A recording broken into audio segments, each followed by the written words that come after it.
بسم الله والصلاة والسلام على رسول الله. ازيكم عاملين ايه؟ النهارده جايين نتكلم عن بونص اوبر، وهقول لك النهارده باذن الله ازاي تاخد البونص مره واثنين وثلاثه وعشرة كمان. حد هيقول لي ازاي يا عم؟ ده هو بونص واحد. هو بونص واحد، بس باذن الله هتشتغل احسن منه وهتاخده كذا مره ان شاء الله. بونص اوبر زي ما انتم عارفين ان هو 35 رحله ب 150 جنيه، و50 رحله ب 450 جنيه. طب ازاي اليومين دول في داخلين على موسم وصيف وحاجات زي كده، وهتلاقي كل الشركات بتعمل عروض، واوبر هتنزل عروض والكلام ده كله. واوبر خلي بالك ما بتديكش البونص ده من جيبها، لا ده بتديهولك من جيبك انت. يعني انت بتدور في الرحلات من اول ما بدا اليوم النهارده، هتلاقي الرحلات كلها نسبه اوبر عاليه فيها 35 و40% وحاجات زي كده. يعني كنت عامل رحله الصبح كلها على بعض انا خدت منها حوالي 17 جنيه او 17 جنيه الا ريال. الشركه محاسبه العميل 25 جنيه، يعني واخده منها اكتر من 35%، 36%، 37%، حاجه زي كده. فالموضوع يعني هم زي ما بيقولوا كده من دقنه وفتله، بياخد منك من هنا ويديهم لك من هنا. فانت خلي بالك وركز ان احنا داخلين على عروض.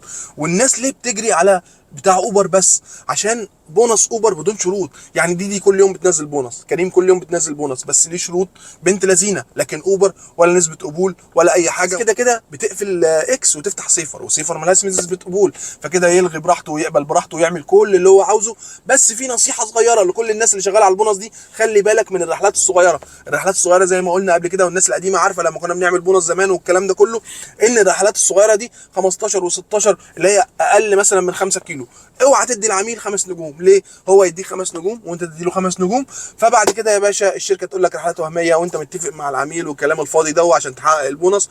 وتلاقي بعد التعب ده كله ما خدتش بونص ولا اي حاجه، بل خدت على قفاك والشركه خدت منك نسبه زياده وما خدتش البونص. فخلي بالك من القصه دي. انا جاي احذرك ازاي بقى تعمل البونص مره واثنين وثلاثه. انا لاحظت الكلام ده النهارده الصبح وانا شغال، ان كل الناس فاتحه اوبر وكل الناس مركزه مع اوبر عشان تحقق البونص. يا باشا البونص لمده اسبوع، حققه براحتك وانت حاطط رجل على رجل في اوقات اللي هي ما فيهاش شغل قوي، اوقات بالليل مش عارف ايه، يبقى في رحلات صغيره كتير، حاجات من هذا القبيل. انا الصبح اشتغلت رحلتين كده اوبر، ثلاثه بالظبط، ثلاث رحلات اوبر بالظبط. بعد كده ببص لقيت ايه؟ ان درايفر عمال يجيب لي رحلات، وديدي عمال يجيب رحلات بريد، وكريم لغايه الساعه 11 مشغل الريد. في ايه يا رجاله؟ رحت واخد رحله من هنا على رحله من هنا. ان درايفر ده خدت منه 4 رحلات ورا بعض في حوالي ساعه، ساعه و10 دقائق بالظبط. كنت محقق 200 جنيه في ان درايفر داخل التجمع. شغل إيه؟ احط اعلى سعر واحطه بالقلم كمان، الاقي العميل قبل، اروح للعميل يقول لي ده انا ليا نص ساعه مش لاقي عربيات. فانا فهمت، قلت ده الكباتن كلها رايحه ورا اوبر. كل الناس بتجري ورا بونص اوبر عشان ملوش نسبه قبول وملوش اي حاجه خالص، غير دي وغير كريم وغير الكلام ده كله. فانت ما تسعاش ورا شركه واحده، ما تنسقش ورا الناس اللي بيشوفوا الفيديو بتاعي مثلا ايه 5 6000 واحد، حاجات زي كده. فمش كلهم هيفهموا اللي انا بقوله. الناس اللي فاهمه والناس اللي بتشتغل صح اللي بيجري ورا الكلام ده يجري. احنا نركز مع نفسنا كده ونشتغل في كل الشركات، عشان زي ما بقول لك كده اوقات الذروه بتاعت الصبح اللي هي الموظفين رايحين شغلهم وهم راجعين اخر النهار. فانت جالك رحله اوبر كويسه، تمام زي الفل. لقيت ان درايفر مفيش مشكله، لقيت كريم عامل ريد مفيش مشكله، خد يا عم. لقيت ديدي عامل لك ريد والدنيا حلوه، خد يا عم مفيش مشكله رحله. انا بتكلم في ايه؟ ان انت ما تسقش ورا اوبر. لما الناس كلها بتهجم على اوبر كده، هتلاحظ النهارده الصبح الريد بتاع اوبر كان قليل قوي. كل يوم كان الريد بيبقى عالي قوي، النهارده الريد ضعيف وانتهى بسرعه والكلام ده. ليه؟ في ضغط عربيات على اوبر. لا يا باشا انت ما تعملش في نفسك كده ولا تعمل في الناس اللي حواليك كده، لا اشتغل بمزاج واشتغل على كل الشركات، وتعالى مع الشركه اللي هتديك فلوس اكتر. مش بقول لك شركه معينه، لا يا باشا، انت شوف الشركه اللي هتديك فلوس كويسه وهتقدر تحقق منها بونص، تحقق منها اي حاجه، اشتغل. انا عن نفسي شغال على بونص اوبر، بس لو جاني رحله حلوه من ان هو باخدها، رحله حلوه من ان هو باخدها كده. فانت ما تتسقش ورا الناس وخلاص. يعني الناس كلها هجمت على اوبر النهارده، اوبر الريت بتاعه هدي خالص، ما فيش ريت اساسا.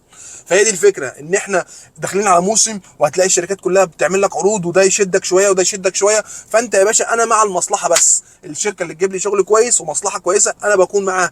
فكده انت تبقى حققت البونص بتاع اوبر، وحققت بونص هنا وعملت هنا وعملت هنا، واشتغلت في ان درايفر باعلى سعر وخدت رحلات كويسه والدنيا مشيت معاك، وانت كده بتفهم وتقدر تحقق اعلى ربح في الاوقات اللي احنا فيها دي. يعني بفضل الله انت ممكن كل يوم تحقق زياده عن شغلك ال 450 جنيه اللي بيتكلموا فيهم اوبر دول. لو بصينا على الاسباب اللي اوبر منزلها عشانها البونص، هتلاقي ان اوبر مش عاوزاك تركز معاها في موضوع النسبه. اوبر عمال تاخد نسبه عاليه عاليه وكده، فهي مش عاوزاك تركز معاها في موضوع النسبه، عاوزاك تسيبها تركز انت في البونص وهي تركز في النسبه، وتاخد منك من هنا وتديك من هنا. حتى في اسكندريه البونص كان متغير عندهم، البونص بتاع اسكندريه نازل 15 رحله ب 125 جنيه، 15 رحله ب 125 جنيه، 15 رحله ب 125 جنيه، ثلاثه كده ب 375 جنيه، غير القاهره، مع ان اسكندريه فيها رحلات صغيره وكده. فانت برضك ما تركزش في اسكندريه، في القاهره مفيش اي مشكله، احنا شغالين على البونص وهناخده ان شاء الله. وخلي بالك كل الناس هتاخده الاسبوع ده وممكن ما ينزلش الاسبوع الجاي. اوبر تاني حاجه منزله عشانها البونص ان هي عاوزه تشغل رحلات اكس، رحلات اكس نسبه اوبر اعلى فيها وبتقدر تاخد في اللي هي عاوزاه من العميل وكده، فالناس كلها قافله اكس، فهي عاوزاك تشغل اكس عشان البونص شغال على اكس وشغال على سيفر، عشان ما تفوتكش اي حاجه، ولا تفوت رحله من هنا ولا تفوت رحله من هنا. تالت حاجه منزله عشانها البونص بقى ايه يا باشا؟ الرحلات الصغيره اللي هي ال 15 جنيه دي. في عملاء كتير بيشتكوا او كده ان الكابتن بيقبل ويلغي، او الكابتن ما بيقبلهاش اساسا، وحواليه كباتن وكده، عشان ما حدش هيدور على عربيته ويروح مخصوص عشان رحله ب 15 جنيه. لكن دلوقتي كل الناس هتشتغل على رحلاتهم ب 15 جنيه.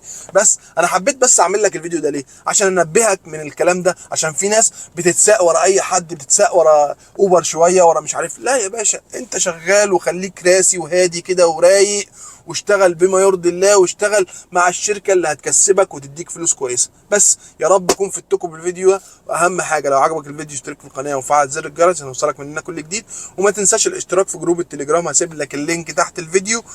واهم حاجه قبل ما تقفل الفيديو تعمل ايه؟ هتصلي على النبي عليه افضل الصلاه والسلام، عشان ناخد انا وانت ثواب ان شاء الله. واي حد عنده اي حاجه ابعتها لنا، واشوفكم الفيديو الجاي ان شاء الله، والسلام عليكم.